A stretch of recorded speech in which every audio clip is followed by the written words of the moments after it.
Instagram ou YouTube en tant que coach sportif en ligne, c'est ce qu'on va voir dans cette vidéo, en tout cas à travers mon expérience. Donc moi, ce que j'ai fait à mes débuts, c'est que je me suis lancé sur Instagram. J'ai passé plusieurs années dessus et petit à petit, j'ai bifurqué vers YouTube. Donc mon objectif là, c'est de t'expliquer un petit peu l'historique de tout ça, pourquoi j'ai fait la transition, est-ce que c'est mieux maintenant plutôt qu'avant? Spoiler, oui ça l'est, sinon je te ferai pas cette vidéo. Et puis voilà, ça ne veut pas dire que toi, tu vas devoir passer par YouTube aussi. Franchement, il y a largement de quoi faire sur Instagram. Mais il y a des points qui sont plus en faveur d'Instagram, des points qui sont plus en faveur de YouTube. Et au final, il va falloir faire en fonction de ta personnalité et de tes convictions personnelles, je pense. Donc déjà, si tu ne me connais pas, moi c'est Coach Jérém et sur cette chaîne, mon objectif c'est d'aider les coachs sportifs à vivre de leur activité en ligne, mais au travers de mon expérience. J'ai absolument rien à te vendre ici. Le but c'est juste de faire du partage d'expérience parce que j'ai mis 4 ans à vivre de mon activité, j'ai bien galéré et il y a quelques petites choses que j'ai pu comprendre, quelques petites choses que j'ai galéré à comprendre et le but c'est de t'éviter tout ça au travers de mon expérience. Donc déjà pour situer un petit peu le contexte, moi j'ai commencé Instagram, je crois que je l'avais dit dans la première vidéo et je sais déjà plus, ça devait être 2018 ou 2019. Quelque chose comme ça. Et au tout début, moi dis-toi, c'était des infographies. Je sais pas si tu te souviens de ce que c'était, il n'y avait pas de Reels, les vidéos verticales, ça n'existait pas. Enfin je crois. Ou alors ça existait peut-être, mais c'était pas ce qui était le plus à la mode. Et mon évolution, elle a été un peu laborieuse. Vraiment, j'ai mis très longtemps à avoir mes 100 premiers abonnés, les 500 pareils, il y a eu plein d'étapes. Et j'ai beaucoup galéré et le fait est qu'à un moment, j'ai réussi à atteindre les 1000 abonnés grâce à une collaboration avec Fit and Eat à l'époque. C'est Elliot Saja aujourd'hui, c'est un collègue coach et ami aussi que j'ai pu rencontrer. Bref, c'était ma première collab et c'était très sympa, même s'il y a eu des petites choses, des mauvaises expériences là-dedans. Pas avec lui, mais en termes de business, il y a des choses que j'avais pas compris, que j'avais pas saisies. Et bref, j'ai appris des choses à mes dépens. Allez, pour te la faire très courte, on avait vendu un livre ensemble sur Amazon KDP, et en fait le livre était tellement lourd que les coûts d'envoi étaient supérieurs en fait à ce qu'on était censé gagner. Et du coup on ne le savait pas, mais on en a vendu peut-être une cinquantaine, et on a touché 0 € parce qu'on n'avait pas compressé le fichier, et ça je ne savais pas du tout. Bon, en tout cas, sur Instagram, je me suis formé. J'ai fait plusieurs formations pour me former à la plateforme et voilà, savoir un petit peu ce que je faisais, pas publier au pif. Et moi, je te recommande vraiment ça. Si jamais déjà tu vas sur une plateforme, déjà focus-toi dessus, commence pas à t'éparpiller sur 50 000 plateformes, et surtout forme-toi sur cette plateforme, c'est important. Pour savoir connaître un petit peu les codes, etc. Arrive un moment où j'ai dû comprendre certaines choses et le compte il a explosé. Il y a eu un premier palier, je crois, à 6000 abonnés. Je suis passé genre de 500, je crois, peut-être 1000 à 6000 d'un coup. Ça a vraiment fait c'est monté en flèche. Il y a eu une phase de stagnation, puis ensuite c'est remonté en flèche jusqu'à 12-13 000 abonnés.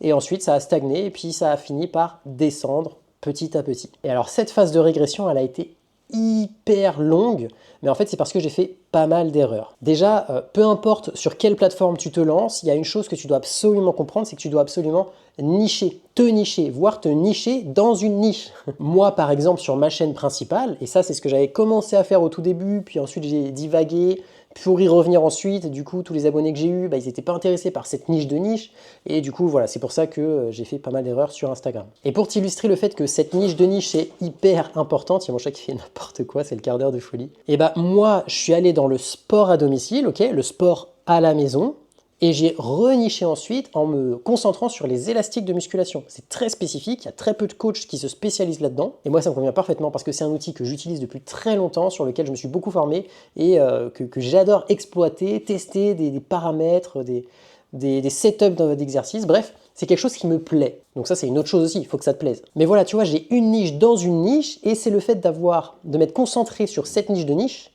qui me permet aujourd'hui de vivre. Voilà, et ça, c'est juste trop bien. Donc ça, c'est le premier conseil. Peu importe la plateforme, prends-toi une niche, focus-toi dessus, et une niche de niche s'il faut. Voilà, histoire de bien te différencier. Bon, en tout cas, petit à petit, Instagram, il s'est transformé. Il y a eu les Reels qui sont arrivés, donc les vidéos verticales, ça a été de plus en plus dynamique. Je m'y suis mis, forcément. J'aimais bien au début. Au début, c'était vraiment stylé. Je faisais pas mal de vues, c'était pas trop compliqué, je trouve. Mais petit à petit, en fait, ça a été de plus en plus dynamique. Et de plus en plus, c'est le montage vidéo qui a pris le pas. En fait, tu faisais un reel, tu faisais une vidéo, et ce qui comptait, c'était le montage. C'est ça qui allait te faire des vues, l'accroche et le montage. Pas le message retenu par la personne. Et ça, c'est un gros problème, et moi, c'était pas trop aligné avec mes valeurs. Moi, ce que je veux en partageant des choses, c'est pas me former au montage vidéo et devenir une bête du montage. Ça, en plus, le montage, c'est pas forcément ma passion, c'est passer un message et le retenir. Donc voilà, ça c'est ce qui a fait que ça a commencé à plus trop me convenir et c'est pour ça que mon compte a commencé à chuter, à régresser. Là on est autour de 2023 à peu près, 4 ans après. Voilà, je monte un compte à 13 000 et puis ensuite c'est la chute libre. Je suis descendu à 12 000 et petit à petit ça continue à descendre. YouTube, ça fait 4 ans que j'ai démarré la chaîne, mais j'étais pas du tout régulier. En plus au début j'étais pas du tout dans les codes de YouTube, donc ça faisait pas beaucoup de vues du tout. C'était vraiment pas terrible, mais c'était le premier pas. Et je remercie d'ailleurs mon ami Nico Seyfarad, tu le connais peut-être parce qu'il crée aussi du contenu sur YouTube. C'est lui qui m'a fait venir sur YouTube, qui m'a fait démarrer sur la plateforme. Et franchement, un grand merci à lui parce que je ne sais pas si je l'aurais fait sans lui. En tout cas, YouTube, au tout début, c'est très très lent. Il y a beaucoup de barrières à l'entrée. Et c'est pour ça qu'il y a beaucoup moins de coachs qui se lancent sur YouTube. Mais là, la dominance, elle est mise sur l'information que tu vas envoyer. Évidemment, la forme va compter, mais pas autant. Tu peux te permettre de faire des vidéos un peu plus minimalistes, mais quand même parler à la personne qui est devant toi. Alors que tu fais une vidéo minimaliste sur Instagram, c'est cuit. Ta vidéo, elle va flopper, personne ne la verra. Ou en tout cas, les peu de personnes qui vont la voir, ils vont regarder 10 secondes et basta. Par contre, surtout au début, tu fais extrêmement peu de vues et tu as un peu l'impression de parler dans le vent. Tu publies un réel sur Instagram, tu vas faire facile 1000, 2000 vues. Tu publies une vidéo longue sur YouTube, bah au début, tu vas peut-être faire 5, 10 vues. Aïe, c'est pas la même. Hein. Et psychologiquement, tes 5-10 vues, tu te dis, ça sert à rien. Alors que potentiellement, les 1000, 2000 vues que tu vas faire sur Instagram au tout début, bah, elles vont pas valoir grand-chose non plus. Hein. Mais c'est des chiffres impressionnants. En tout cas, sur YouTube, bah, c'est beaucoup plus posé. Et c'est plus en lien avec ma personnalité. Moi, j'aime bien les choses, prendre le temps. Sur YouTube, pareil, quand je regarde des vidéos, ça me saoule quand je vois des montages dans tous les sens, des zooms, zoom, des effets dans tous les sens. Enfin bref, il n'y a pas besoin de tout ça. Moi, tu me mets un podcast, j'écoute et je suis très bien. Ça dépend vraiment de ta personnalité et de ta façon de faire aussi. En tout cas, sur YouTube, ce qui est cool, c'est que j'ai le sentiment de bâtir quelque chose de solide brique par brique. J'ai pas l'impression de bâtir quelque chose qui s'effrite au fil du temps, comme sur Instagram.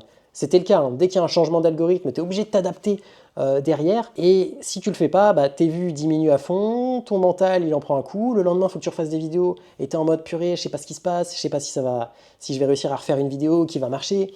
Bref, moi c'était quand même psychologiquement, c'était pour si peu de résultats, en plus je me prenais tellement la tête quoi. C'est fou. Et YouTube aussi, bah, ça va développer plus de compétences. Il va falloir apprendre à parler à la caméra. Si tu utilises un script, il va falloir apprendre à scripter une bonne vidéo. Beaucoup de choses que j'aime beaucoup. Là, sur ce format de vidéo, bah, ça m'apprend à mieux parler en impro, semi-impro. J'ai quand même mes notes devant moi, mais j'ai pas de script voilà, précis. Donc, voilà, ça permet aussi de développer plus de compétences. Pareil sur le montage vidéo. Par contre, une seule vidéo YouTube, ça demande des heures et des heures de travail. Et quand tu passes des heures et des heures de travail et que tu fais 10 vues, t'as le seum. T'as un peu le seum. Mais c'est le jeu. Et moi, en fait, lorsque j'ai emménagé ici à Caen, bah, ça m'a permis de créer un renouveau sur YouTube. Et j'ai tout de suite créé une vidéo. Et cette vidéo-là que j'ai créée, la première que j'ai faite à Caen, elle a bien marché. C'était la première fois qu'une vidéo marchait. C'était le moment où j'avais déménagé. C'était le moment où j'avais changé la DA sur mes miniatures. C'était le moment où j'avais changé ma façon de travailler aussi. C'était la première fois que j'utilisais un script, il me semble. Je suis pas sûr, mais il me semble. Et la vidéo a marché. Et là, il y a eu une forme d'espoir qui est arrivée et une forme de grosse motivation. Et à partir de là, j'ai continué sur YouTube et fait la transition progressivement entre Instagram et YouTube. Cette vidéo, c'était la vidéo déclic et je vais t'expliquer pourquoi. C'est tout simplement que je l'ai publiée, elle a marché plus que d'habitude, mais pas tant que ça. Et en fait, je me suis rendu compte que petit à petit, bah en fait, elle continuait de faire des vues. En fait, elle s'est bien référencée dans YouTube. Ça veut dire que des gens tapent un certain mot-clé et ils tombent dessus. Et quand j'ai compris ça, quand j'ai vu ça, dis-toi qu'encore aujourd'hui, hein, je l'ai publié, c'était il y a 2 ans maintenant, bah, elle fait encore des vues. Elle est encore dans le top de mes vidéos les plus vues. Tout simplement parce que des gens tapent des mots-clés qui amènent sur cette vidéo-là régulièrement. Et voilà. Et en fait, ça permet à des personnes de me connaître. Donc, pour résumer déjà, je t'ai dit, YouTube, moi j'ai le sentiment de bâtir quelque chose de plus solide. Je t'ai dit, YouTube, c'est plus posé. T'as pas besoin de te lever et de te dire, allez, paf, je vais créer une vidéo aujourd'hui, demain, après-demain. Instagram, c'est beaucoup plus speed. Tu vois, ce truc un peu plus speed, tu le retrouves partout. YouTube, mes revenus par exemple, ça a été extrêmement progressif. C'est monté tout doux, mais comme je te l'ai dit, c'est plus stable. Instagram, si tu fais bien les choses, pas comme moi je l'ai fait, j'avais fait beaucoup d'erreurs, etc. Je t'en parlerai à un moment. Si tu fais bien les choses, Instagram, tu as moyen en un mois de générer des chiffres absolument énormes. Par contre, Tu peux faire paf, paf, paf, paf. Bref, c'est les montagnes russes. Instagram, moi je trouve que c'est comme ça. Je sais qu'il y en a qui arrivent à avoir quelque chose de stable via Instagram, mais il faut avoir une stratégie derrière bien rodée. Donc en tout cas, depuis que cette vidéo-là a été publiée et que j'ai remarqué qu'elle faisait des vues régulièrement, tous les jours, il y a eu un switch dans ma tête. Je me suis dit, ok, ma stratégie, elle doit absolument changer. Je me suis donc formé sur le référencement naturel, sur le SEO, ce genre de choses. Et moi maintenant, je carbure à fond là-dessus, quoi. Et c'est pour ça que je suis sur YouTube. Parce que le SEO, le référencement naturel sur Instagram, il n'y a pas, ça n'existe pas. Enfin, je crois pas en tout cas, à moins que ça ait changé, ou je crois qu'il y a des mises à jour qui vont se faire pour ça, mais il n'y a pas vraiment. YouTube, c'est un moteur de recherche. Instagram, c'est un réseau social. Tu choisis pas ce que tu vois. Et du coup, j'étais pas non plus aligné avec Instagram, TikTok, ce genre de choses, parce que moi, de moi-même, mon objectif, c'était de diminuer ma consommation de ce genre de réseau. Et à côté de ça, je devais publier tous les jours. Ah, c'était compliqué. Et là, le fait d'aller sur YouTube, sur quelque chose de beaucoup plus posé, qui soulage mon mental et tout, bah en fait, voilà, ça m'a permis de me délester un petit peu de Instagram, TikTok sur ma consommation personnelle, mais aussi sur le business. Et du coup, bah franchement, je me sens mieux dans ma vie de tous les jours, hein. Je me sens beaucoup mieux mentalement. Là, pour le coup, rien à dire là-dessus. C'est clair et net. Pour te dire, Insta, je publiais une vidéo, ça flopait, j'avais le seum, ça pouvait me prendre la tête, vraiment, ça... Bref, ça détériorait la qualité de ma journée. YouTube, j'ai une vidéo qui floppe, c'est pas grave. Je sais que mes autres vidéos qui sont bien référencées, elles travaillent toujours pour moi. Maintenant, pour bien référencer une vidéo, c'est pas forcément facile. C'est pas forcément facile. Si c'est un sujet qui t'intéresse, je pourrais t'en parler. T'hésites pas, faut se manifester en commentaire, hein. Je vais beaucoup marcher à ça. Si un coach me demande un sujet, eh ben je le traiterai. Voilà, tout simplement. Si personne ne réagit à ça, bon, je considère que la vidéo n'a pas forcément intéressé et peut-être que ça ne sera pas un sujet intéressant, mais voilà, c'est pas grave. En tout cas, donc tu l'as compris, moi, YouTube, c'est trop mon truc. J'adore, tout simplement parce que pour moi, mon business, mon entreprise, mon activité, c'est pas une course. J'ai envie de bâtir quelque chose de stable, de solide dans le temps, quitte à gagner 1500, 2000 par mois pendant un certain temps, je m'en fous. Mon objectif, c'est pas d'aller chercher du 10 000 euros le plus vite possible. Si c'est ça, je suis pas certain que YouTube ce soit la bonne plateforme. Si toi, tu veux générer des gros chiffres très rapidement, je pense que Instagram, c'est peut-être mieux. En fait, c'est ça, Insta, tu vas faire beaucoup de vues, tu as beaucoup d'interactions aussi. Ça, c'est un des gros points forts d'Instagram, c'est que tu peux interagir directement avec les gens. Et ça, c'est cool. C'est vraiment cool parce que tu peux mieux comprendre ce qu'ils ont besoin, ce dont ils ont besoin, tu peux mieux comprendre ce que toi, tu vas devoir produire, ce qui va plaire, bref, ce genre de choses. Tu peux avoir beaucoup plus de feedback. Contrairement à YouTube où tu as les commentaires, mais ça s'arrête là. Instagram, pareil, il y a des codes à connaître. Mais ce qui est cool, c'est qu'il y a beaucoup de personnes, sur Instagram même, qui connaissent ça et qui vont pouvoir t'aider. Il faut juste que tu les trouves, mais il y en a qui vont pouvoir t'aider à te développer sur la plateforme.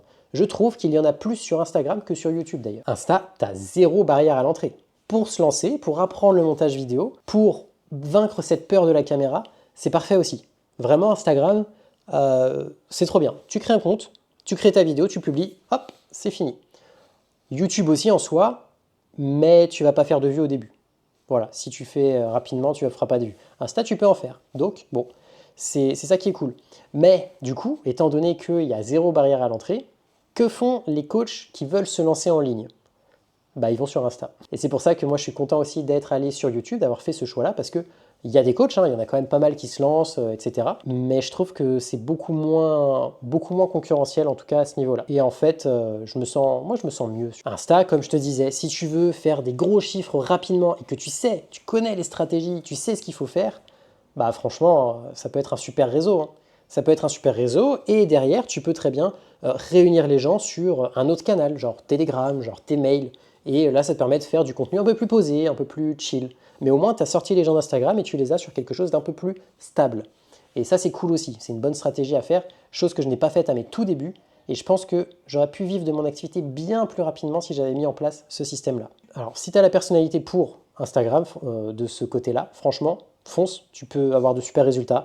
Ça peut être une super plateforme pour toi. Donc, n'hésite pas. Pense juste à vraiment te nicher, voire même te nicher dans la niche.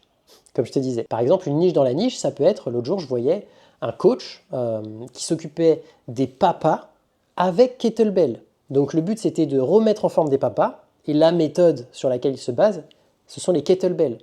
Très bien. Ça veut dire que là, non seulement tu as une niche, mais en plus tu as la niche dans la niche, donc le kettlebell, qui est une méthode à part entière. Donc en fait, tu te dis, ok, tu as un kettlebell, c'est simple. Ça veut dire que tu prends ton kettlebell, tu fais ta séance, ça dure 20 minutes, et paf, tu es en forme. Voilà. Après, il faut que la méthode soit bonne, hein. Voilà. fais quelque chose de correct. Forme-toi s'il faut sur différentes choses, mais bon voilà, propose pas n'importe quoi non plus. Fais des choses comme il faut. YouTube, cette plateforme, c'est très difficile au début, on va pas se mentir, hein.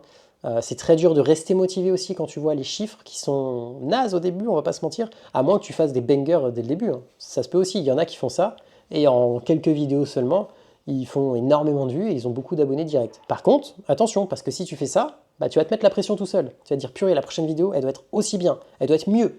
Et j'ai déjà vu des personnes qui créaient pas mal au début sur YouTube, qui ont fait ça, et au bout de entre 5 et 10 vidéos, et il n'y a plus personne. Vous êtes où? Bah en fait, les productions sont un peu trop galères pour eux, je pense, par rapport peut-être à leur activité à côté, et du coup, bah, ils font plus rien. Une vidéo sur YouTube, c'est des heures et des heures de travail. Donc si tu mets une grosse production derrière, bah, c'est des dizaines d'heures de travail. Moi perso, une vidéo YouTube, ça va me prendre, pour le script, il y a entre 1 et 2 heures. Voilà, si j'arrive en fonction de comment j'arrive à rester focus.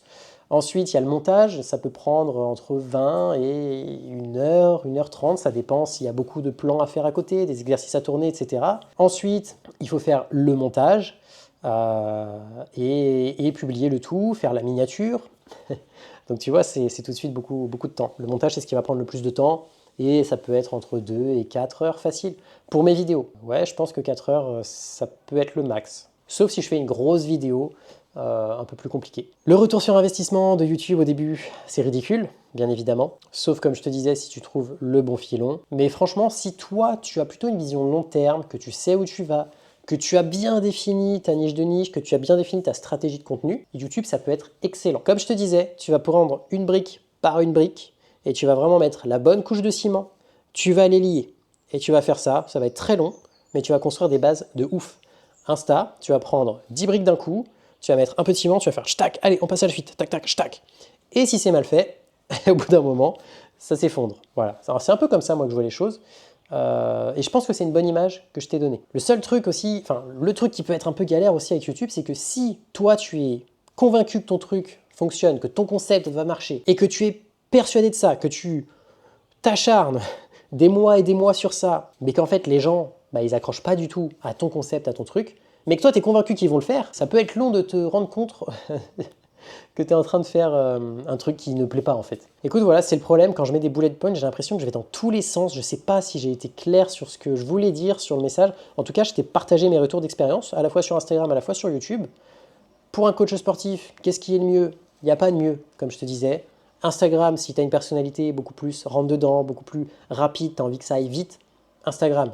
Tu as une vision plus posée, plus chill, plus SEO, référencement naturel. Tu es quelqu'un de patient et tu préfères construire quelque chose de stable sur le long terme, pas avec des fluctuations de grands malades, et bah go YouTube. Et si tu me poses la question, et si je combine Instagram et YouTube, les deux en même temps, comme ça tu as les avantages de l'un et les avantages de l'autre, et bah ça peut être une bonne stratégie. Mais si tu fais ça, il va vraiment falloir réduire le rythme d'une ou l'autre plateforme. Tu peux faire la stratégie dominance Insta, et à ce moment-là, ça va te donner beaucoup de trafic. Tu peux rediriger sur ta chaîne YouTube qui aura quelques vidéos longues avec beaucoup plus de valeur dedans. Comme ça, tu vas mieux connecter avec tes prospects. C'est une super stratégie qui peut très très bien fonctionner, hein, ça. Mais YouTube sera secondaire.